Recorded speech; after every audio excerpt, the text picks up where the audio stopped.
Welcome to our media preview of this Eastern Washington University basketball team for the 2020-21 season. I'm the voice of the Eagles on radio, Larry Ware, along with fourth season head coach Shante Leggins and Eagle senior Jacob Davison, a returning second team All-Big Sky Conference performer last season. The Eagles won the regular season last year in the Big Sky Conference. Coach Leggins, you guys are returning the most starters and the most lettermen of any team in the Big Sky Conference, so you've got to be confident in your team here in this upcoming season that you can get back and be challenging for a Big Sky Conference championship once again. Yes, always confident in the guys. Always confident in their ability to get out there and play, especially having a lot of returners. Having the guy next to me is huge. But we also got four other guys that started. Three other guys that started every Big Sky game coming back. And we have our bench, and they've gotten better. These young guys have gotten better. We only have two seniors this year. But they've been in the program for a while, and I think they're excited about playing. A lot of teams will feel good about winning league last year. I think there's a lot of unsettled, unfinished business for this team. At least that's how they've been going about it since last March. And so being able to see how they've gelled so quickly, obviously the camaraderie and the chemistry with the team of knowing each other is great. Now we just got to start defining roles. And being able to get that going, I think will help us a lot. But I think they pretty much understand each other's games, and now it's just my job to make sure that I'm pushing them in the right direction, and they're getting everything done in the right manner, in the right sense, because I do think we have a pretty good ball club.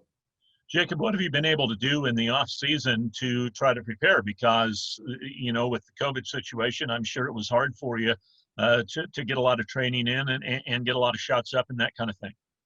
Yeah, it definitely was. It didn't make it easy back home. In Long Beach, a lot of stuff was closed down. That's actually the reason why I came back up here, because we were able to get into the gyms and stuff. However, it made it difficult, but I did the best with what I could do.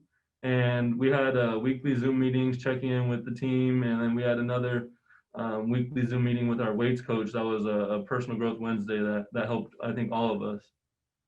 Coach Leggins, with all the returnees and with the four returning starters, with the COVID situation, does that give you guys maybe a little bit of an advantage over some other schools that may not have as many returning players as you have?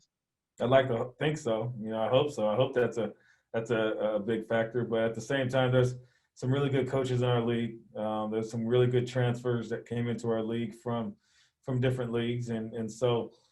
Being able to, have our guys, like I said, being able for them to know each other is going to be a huge advantage. But, different states have allowed different things, and some guys have been playing with each other, so they're getting a little bit of that chemistry going, especially the schools with a lot of transfers. And so, I'm hoping that turns out to be something good for us.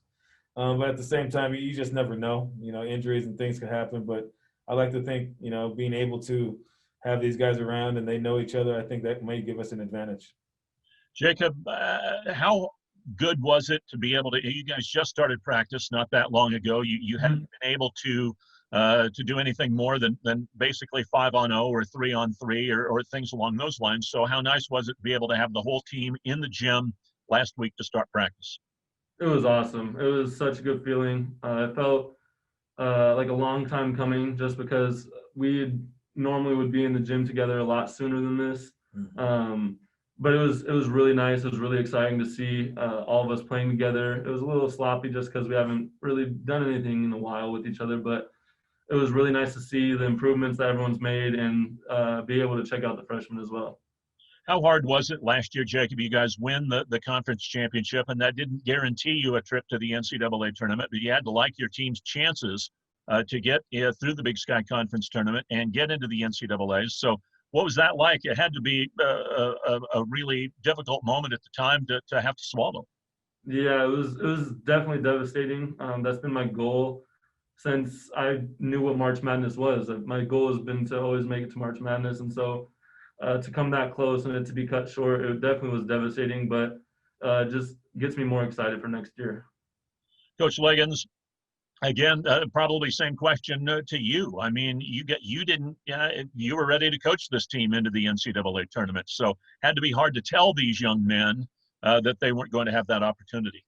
It was a hard conversation we had, but again, I thought we have some very fine young men And so they understood that there was other things going on outside that was affecting people's health and could have, eventually affect them or their families. So, it felt, we missed something, we missed out on something, but it also gives us that hunger for this year to come out and try to, fulfill that, and being able to do it, for, our seniors of last year who didn't get the chance to play in the NCAA tournament. So I know that that's another added bonus for these guys to go out there and try to fulfill that for them. I told them we win, we'll all get watches, even the seniors from last year and the guys who were part of that team.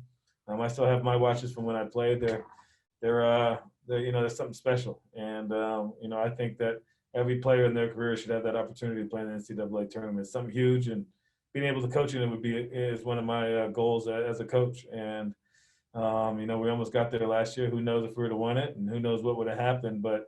You could always think and dream. That's the best thing about basketball. You think about it, and you can go for all day long.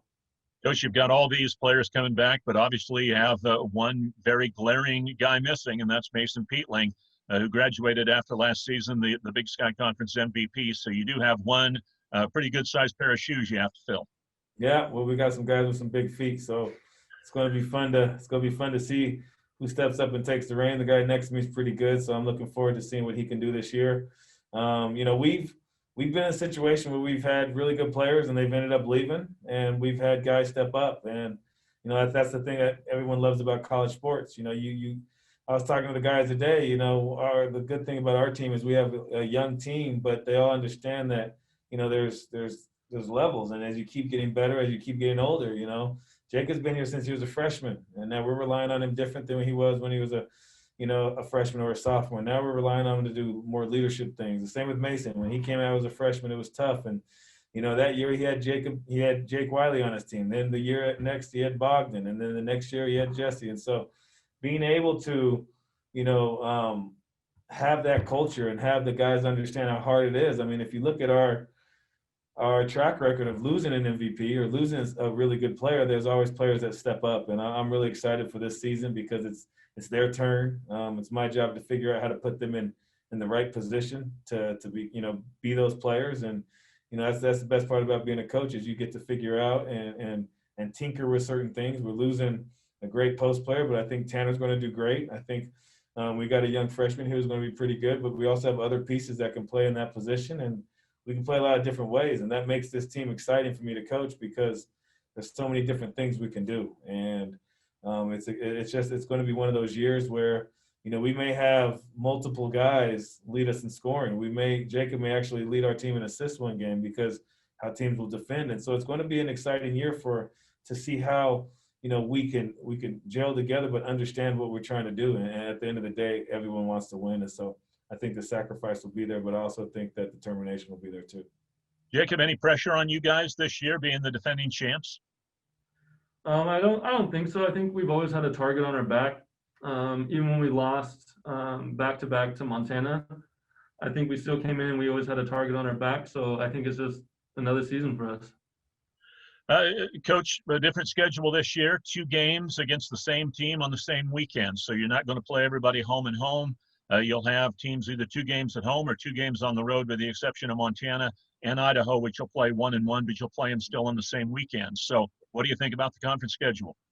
I'm glad we're getting 20 games. That's the best part about it. The safety and health of these young men out there playing, and student athletes in general, because our women's team are doing the same thing. And so that's the most important part, is making sure they're healthy. Second part is getting 20 games and making sure that they have a full season so they don't feel slighted this year by any means. And it's going to be different, but sometimes you got to change for certain reasons. And I think we all understand why we have to do it this way. We're not the only conference going to do it this way. And so it'll be a little different. I'm hoping that, there's always some flare-ups and some things like that. So I hope those don't carry on from Thursday to Saturday, with the coaches included. But there's always something that goes on. And so it's going to be good for us. It's going to be like a quick little NBA mini playoff series. You got to see if you can adjust and do different things on that Saturday. So it's going to be a lot of fun. The first couple of times, how it's going to be. We got NAU first, and then we'll go from there. But you got to win both games. You're going for both. You don't want splits anymore. You want to make sure you win those 2 games. It's going to be interesting because how we do different, like the NAU trip. before we would just drive up the day of the game and drive right back. But now we're going to have to figure out what we're going to do because we can't drive up, drive back, drive up. So we may have to stay overnight in beautiful Flagstaff. So that's going to be some interesting travels as we go ahead.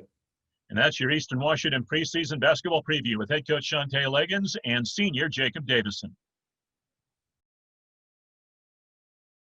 Welcome to our media preview of Eastern Washington University women's basketball for this upcoming season. I'm Larry Ware, along with Eastern's head women's basketball coach Wendy Schuler and redshirt sophomore forward Millie Knowles here today. Coach Schuler, it's got to be great for you guys to be back out on the practice floor and have an opportunity to get the team together and work out here prior to the start of this season. It's awesome. It's been great. One of the things that I think we've learned is to be really thankful and, for things that maybe we've taken for granted in the past. We've learned to really appreciate being together, being on our floor, practicing, being with the entire group. All of that has been great. When I look at your roster this year, I see a team that is pretty versatile, or has the opportunity to be pretty versatile. You could put 4 players on the floor that are 6 foot or 6'1" and have a lot of length at the wings, especially. You could go with 5 shooters on the floor at one point in time. Is that right? Is this a versatile team from what you've seen so far? It is. That's a great point you make. And, right now we're 5 practices in, being all together. So we're still learning a lot about each other, and us as coaches are kind of figuring out what tools we have and different ways that we can put different kind of lineups together. But it's a really it's a talented young team, and counting on leaders like Millie and Grace, some of our upperclassmen, Kaylin, who's been here for a while, to really show our youngsters how to do things. Now, this is a very young team, Coach, as you said, and Millie, you are one of the players that's been here the longest. This is your 3rd year in Cheney. So leadership, is that something that you're looking forward to being able to show your leadership qualities this year? Yeah, definitely. I think it's really exciting to have these young players come in and, like Coach said, have them lead behind us. But as well, the young players, they're also showing a lot of good qualities. So I think we all mesh really well together, and it's looking really exciting. All right, we can hear your accent. So you are from England, and have you had an opportunity to go home at all, or was it difficult? If you did, what's been your COVID experience? I got to go home in March, and I came back in August. That's the longest I've been able to go home in the 3 years. So it was good to go home, but I was excited to come back and be with my team. The Zoom calls the time difference were a lot, but it was good. You're a player that was injured your freshman year, and so you got a medical red shirt. Last year, you were coming back off that injury. So this year, are you feeling like you did prior to coming to Eastern? Are you completely 100% healthy? Yeah, I'm 100% healthy right now. That's what I'm really looking forward to. Last year I had niggles with my leg, my foot, and things like that. So yeah, I'm hoping for a 100% healthy season. All right, Coach, you're returning 3 starters. 8 players are coming back to this program from last year, but you have a lot of newcomers as well. How hard is it going to be, especially with the COVID restrictions that you've had to face so far, to get everybody melded together and on the same page this year? Well, it's a process, and we talk every day to our team about trusting the process and about just getting a little bit better every day and not expecting everything all at once. And so I have to remind myself and our coaching staff of the same thing. But it helps a lot to have the upperclassmen that we have who are totally bought into what we're doing and to the team concept and to being an Eagle, and teaching these young ones that same idea. And then it helps to have young players who have really meshed well, who are bought in, who are really excited and who are really talented. You know, we've got some young players that are very, very impressive. Some of those young players have won state championships. They've been all state. They come with a lot of accolades, don't they? They do. They do. We've got some definite winners in those young kids, just as we do with our older players. All right, so you have 3 returning starters, and all of them, whether it's Grace Kirscher, Kennedy Dickey, or Jenna Dick, are huge threats from the 3-point line. They are. They're very talented guards. And you know, it's been fun to watch just everybody kind of grow their game.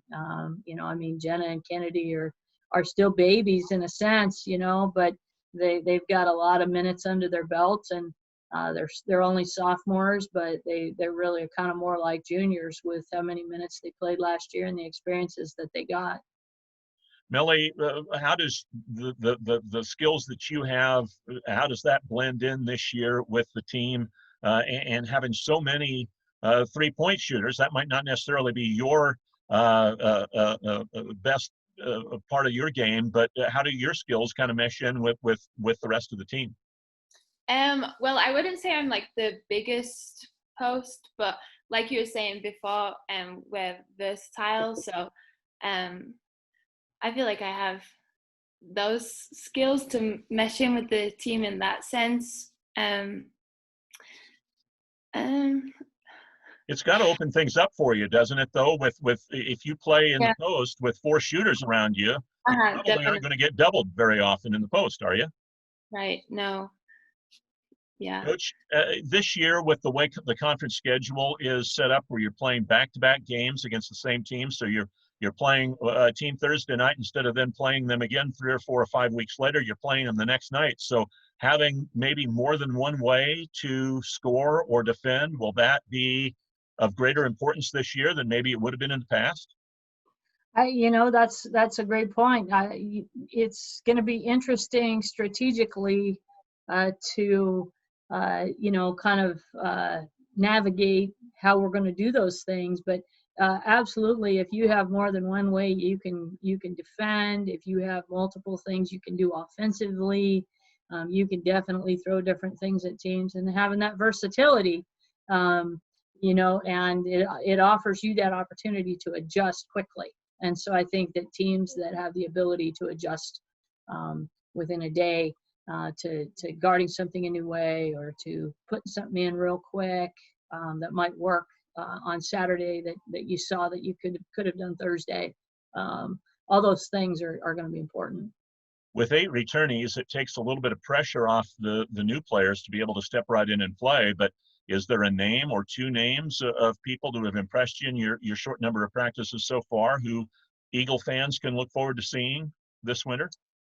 Well, I would say that you know, all of these young kids have come in and really done a lot of great things and come in prepared. You can tell how hard they've worked in the off season. But probably the 2 names that would jump out would be Maisie Burnham and Aaliyah Alexander. They're both really, really talented, and they play hard, and they've been a great addition just in practice because they're challenging people. They're challenging upperclassmen, and they're true Eagles. I mean, they play the way we want to play basketball, and I think Millie would agree that they're both outstanding young ladies, great teammates. We're just really excited, but basketball-wise, they can do some things and will help us immediately. Millie, what did you want to improve on the most from last year to this year? Was it just getting your health right, or did you have something in your game that you wanted to improve during the off season? I definitely think like my impact within the game was something that I really looked to improve on, whether it was rebounding or just finishing under the rim, having more of like a presence in the post rather than just being there kind of a thing. So yeah, that's something I've really looked to work on, and as well my confidence. I felt I have the opportunities, but was reluctant to take them. I think that's something I've developed, and I'm more willing to have a go at scoring, and yeah. Last year wasn't the easiest year for your team. You guys didn't win a lot of games. So how motivated is this team to be better this year and have more wins and have more fun because you're winning more? Yeah, that's something we talk about often as a team. We're all have the same motivation, and we're all very hungry to do better this year, sorry. Yeah, and I think we're seeing that in practice now. The fight and the want to win and improve every day is really present. Well, we're looking forward to watching your season coming up here. Ladies, thanks very much for your time. We appreciate it, and best of luck this year. Thank you. Good to see you. And hello, Eag Nation. Hope everybody's doing great. Absolutely. Wendy Schuler, head coach of Eastern Washington women's basketball. Millie Knowles, sophomore forward, and that's your Eagle basketball preview.